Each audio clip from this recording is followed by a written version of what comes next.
What started as a demo became a Kickstarter dream upon fully successfully getting the funds they needed to create their anticipated title, which was called SuperHot. Now, SuperHot has released since last year in 2016, and it has become an acclaimed hit.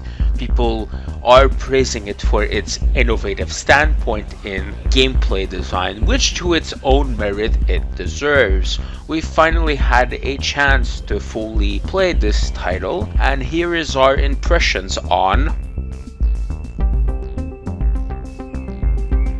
Upon beginning SuperHot, you are greeted with a somewhat reminiscent of the DOS era window. Starting the game seems to be the SuperHot EXE. You enter SuperHot and you realize that it's different variations of levels that don't really cohesively connect together. The game seems to be structured like Portal in a sense that you go through a level by level tutorial basis. By then you realize that advances time and you try to play strategically in order to beat the levels at hand. The problem with SuperHot is that it is greatly innovative. The idea on paper is brilliant, and when Team SuperHot released that overhyped glorious demo that came out in 2013, it took every designer by shock. This was something that should have been in a video game for quite some time. The problem with SuperHot, it's not really an action game. Now, I know what you're thinking. You're thinking, wait a minute, it's a game with guns where you shoot people. How can it not be an action game? The thing is that you advance, time advances. You move a bit,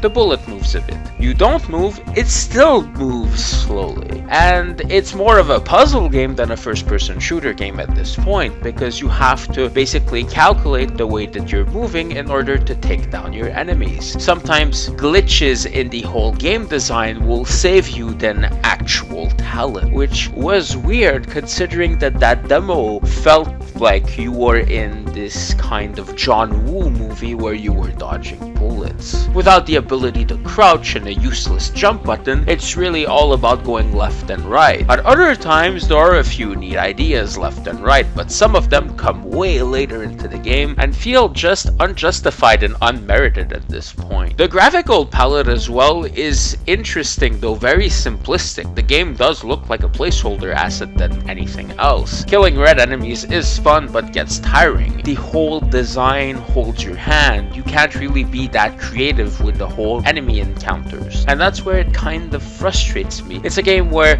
it offers the idea of freedom in gameplay, but there is none. And every time you end a level, if you can call them that, you are greeted with probably one of the most annoying and definitely porn-esque aspect of an end level that I have ever seen. Oof. Just play it. Super hot.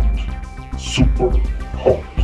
Super. There are a few game mods that you will unlock after completing the whole campaign. There will be modes such as katana only modes. There are 2 different speedrun modes. There's a few hidden mini games left and right in the menus, and there seems to be a chunk of additional content within the game which is surprisingly appreciated. Most of it has had some work put into it, and it is worth of an honorable mention here that there is, or seems to be, a lot of content that the players that appreciate SuperHot can go and delve deeper into it. So a game that adds content is appreciated. It is also worth mentioning that the campaign of SuperHot is quite short. I was able to finish the game in around a 2-hour session. However, I'm not that great at video games, so the gamer that can understand and exploit the layout to its advantage will probably breeze to the game under an hour. It is also worth mentioning that SuperHot is a really expensive game. In US dollars, the game is priced at $24.99.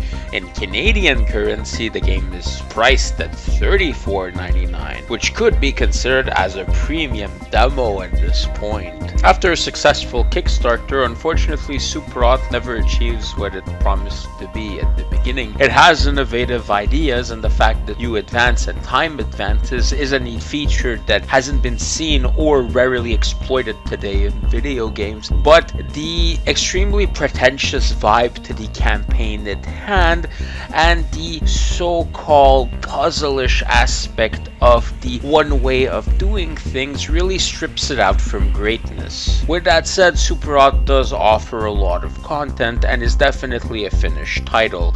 It offers no game-breaking issues, but it is extremely short and very expensive for the pricing that it asks for. We at Fight for Good Gaming believe that SuperHot unfortunately deserves a 5.5 out of 10.